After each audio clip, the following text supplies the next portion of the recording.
When I was a kid, we watched a lot of American television, and one of those shows was Dynasty. Dynasty. Dynasty. Dynasty. Dynasty. What? Dynasty. Hello, I'm Lawrence. I'm Tara. And we are on a quest to uncover all of the memos that Britain and America lost in the pond. And one of those memos pertains to words and how we pronounce them. Maybe the most important memo pertains to words. Well, absolutely. Well, it's the one I discuss most, isn't it? And, living with somebody who is American, and especially being in quarantine with her, I get to hear a lot of her mispronunciations, different pronunciations all the time, don't I? Yes. And so when we're talking about mispronunciations, I think Lawrence is going to go first. Oh, am I? That's pressure.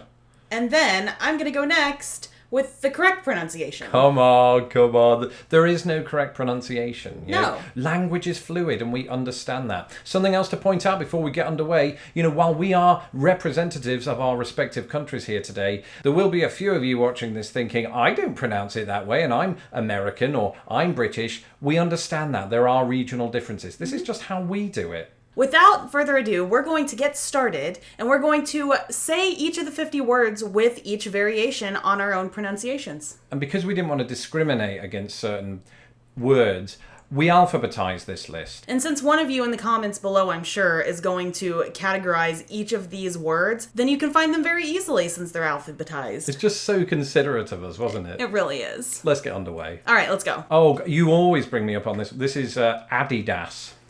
Adidas. Yeah. Advertisement. Advertisement. This is not an advertisement for Lost in the Pond or for Adidas. We should point that out. Not a sponsored ad. Not at all. Oh, this one is controversial.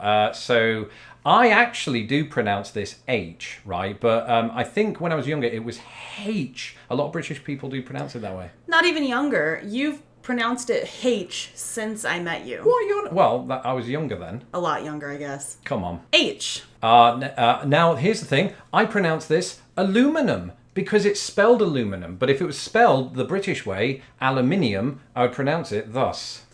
Aluminum. There really is only one. Banana.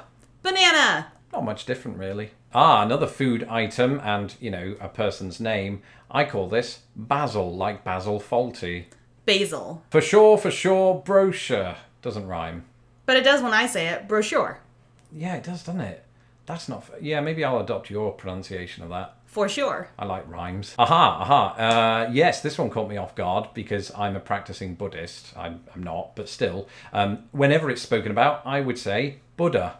I say Buddha. I'm not sure why. It doesn't make any sense. It doesn't have the two O's. Language doesn't make sense, does it, Tara? Not at all. Easy one, this. Jimmy Buffett. No, the word, not the name. Buffet. That's what I say. Is it? But you don't put like a weird emphasis on it or anything like that? Buffet. Buffet, but I say buffet.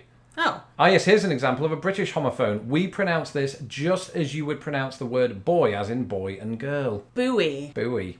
That's the way that I've always said it. Lifebuoy soap is Lifebuoy soap. But I don't think it's B-O-Y. I think it's B-U-O-Y. Again, not a sponsored ad for soap. Yes, this was one of the big ones when I moved to the US because there's a place in Indiana called Carmel. We'll get onto that in just a second. My pronunciation of this word is caramel. As is mine. What? But the place is Carmel. Yeah, but I've heard you say caramel or something like that. I say caramel. Do you really? But some Americans don't, do they? No, some of them say caramel. Yeah, this one's got quite a regional difference. Caramel and caramel are spelt differently too. I know that. I've just heard people pronounce the two the same way. Yes, this was Tara's former profession to me. She was my chauffeur. I was never a paid chauffeur for him. How did you pronounce it? Chauffeur. See, you're getting the French down there, I think, right? Usually we're bad at Spanish and you're bad at French. And speaking of Spanish, I used to pronounce this Chile. And I think most people in Britain do, but I've since evolved my pronunciation because of this one. Well, it's Chile because it's the place, Chile. But if you were to eat chili, that would be chili. Chile. It's chili up north. That's another definition of the word. But we would still say chili. Absolutely. Oh, this is a good one. So when I was a kid, I used to colour in inside the lines, I must make that clear, with a crayon. He didn't, because I've seen his artwork from when he was younger. But I say crayon as well. I was Artist of the Year in Year 7.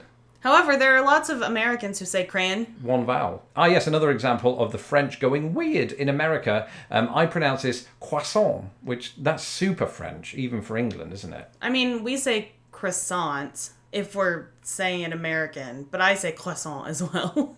Yeah, well, because you're pretentious like me. Absolutely. Okay, so the Bond actor, still haven't seen any of those films, shame on me, but I pronounce his name Daniel Craig. Daniel Craig. What revelation? That is a genuine revelation to me. Yeah, I'd say Craig if it was like a first name, but I think that Daniel Craig has been in the news enough that even in America we would say his name Daniel Craig. I suppose the fact that he's British as well, you hear that pronunciation quite often. Right. But if it was the first name Craig... It'd be Craig. Wow. Craigslist, right? Yeah, Craigslist. In fact, perfect. When Daniel Craig made his first appearance as Bond, he made his debut. His debut. Well, this is similar, isn't it? Where we park the buses, all of the buses in England is called the depot. And we say depot. Here it is again. We spoke about this just the other day, how it's used in different ways in both countries, but it's also pronounced differently. I've always said Derby. I love this one. It's one of my favorite ones, but it's Derby. And it doesn't matter what we're referring to, the town, the hat, or the type of race. If you're from Derby, then let me know in the comments. Should I pronounce it Derby, or should I pronounce it Derby, or should I pronounce it Derby? There are, of course, 13 states with a Derby as well. How do you pronounce it, Americans? When I was a kid, we watched a lot of American television, and one of those shows was Dynasty. Dynasty. Dynasty. Dynasty. Dynasty. What? Dynasty. Here's another French-inspired one. They're all French or Spanish, aren't they? Foyer. We would probably say foyer, but I think I've learned over the years to say foyer as well. I've influenced her. This one just reminds me of Elton John. Why? When does he say this word? Because he says in the garage by the motorway. By the motorway. Motorway. Unbelievable. Which is weird because he often sings with an American accent, doesn't he? The funny thing is, even in Britain, people can't agree on the pronunciation of this word. I happen to say garage, but some people would say garage. Oh, well, mine's pretty similar to that. It's garage. Oh, I hope there are some people called Graham watching, because it's most decidedly in my pronunciation, Graham, not Graham, Graham. Graham. All one vowel. Yeah. When you do it, innit? When I went to school, there was a kid named Graham, and I couldn't figure out why his name was spelt the way it is and pronounced the way it is at the same time. Was he friends with somebody called Craig? For some reason, this one gets people in a tizzy. I say herb. I say herb. Although people in the West Country might also say herb. Herbs and spices, like I just had. Absolutely. Ah, easy one this. Home address. Home address. I've had a lot of this in recent times, being here in quarantine. Leisure. Leisure. Leisure. There you go. Sounds like legion. I don't feel like you've had any leisure. I've had plenty of leisure, just especially now that I'm full-time on YouTube. Here's the thing. I don't remember ever pronouncing this the British way of lieutenant. I've always said, I think, probably not, lieutenant. You know who says lieutenant? Who? Poldark. Does he? Yes. But of course I say lieutenant, so... Ah, it's back. So I pronounce all three of these differently. Mary, Mary, and Mary. I just pronounce them all Mary. Easy. Ah, yes, depends what I'm referring to here. If I'm referring to, the phone, cell phone, I'd say mobile or a mobile home. If I'm referring to the place in Alabama, mobile. I'd say mobile for phone or for home, and mobile for mobile. So at least we can agree on the last one. Aha, again, not a sponsored video. Nissan. That is the silliest pronunciation. No, it isn't. Look, it begins with Niss. Nissan. Which, that's fine too. I'm certain that that's the way that somebody in Japan might say it. I bet it is. You're probably right. America is very good about doing that, actually. This word actually seems oddly appropriate now. Nonchalant. Nonchalant. There you go. Again, getting your French down. It's amazing. Why can't you do that with Notre Dame? Notre Dame. Ah, this one was a revelation. Oregano. Oregano. And again, I hate to admit it, yours is closer to the original Spanish. I always thought it was Italian. Parmesan. Parmesan. Doesn't make any sense. It doesn't, but I mean, it's tasty either way. It makes no sense the way that I pronounce that. I just realized. Well, but again, English doesn't. And it's, it's borrowed from other languages. All of these words come from other languages originally. So they're going to have weird nuances to them. And I think it's fine that you say that, but I'm just going to stick to Parmesan. It's slightly quicker. In the privacy of your own home. Privacy? Privacy. Either way, don't give out your home address. address. Progress. Progress. Progress. Progress. To be honest, I go back and forth between both of them. I don't know if I do or not. To progress is to go forward. To have progress is what you have once you've progressed. That's a good distinction. I actually like that. For me, this will always and forever be route. Route. And it is for you too, but a lot of Americans would say... Route. And route is, for us, we'd only ever use that sound if we're talking about a football game where somebody hammered another team. It was a route. Simply the Salon, which, you know, I think a lot of us could do with right now. That's quite French. How do you pronounce it? Salon. Yes, it's just an emphasis difference again. Yeah. I could definitely use it. That's true. In fact, I got my haircut just before this whole thing started. Sorry. In fact, you might say I was right on schedule, although I never really pronounce it that way. I've always said schedule. And I've always said schedule too. Semi. Semi, or semi-something, but semi on its own if it's a truck. Really? So you would actually say it's semi-final, for example? Yeah, semi-final, any kind of semi-word, that prefix, I say it as semi. I bet you've got that from me, haven't you? I doubt it. No? Okay. I think whenever I've heard an American sports commentator say semi-final, they would say semi-final. Ah, yes. Squirrel. Squirrel. One syllable, more or less. It is, and I don't understand that one either. So there are definitely 2 syllables. I pointed out once, it sounds like you've got a mouthful of nuts, much like a squirrel. Tomato. Tomato. We knew that one already. I think everyone knows that one. Aha, they may not know this one. Tunisia. Tunisia. If there is anybody watching from Tunisia, or Tunisia, let us know which is closest to your pronunciation. Well, I think I know who's going to win this one. Uruguay. Uruguay. Do you usually do it like that?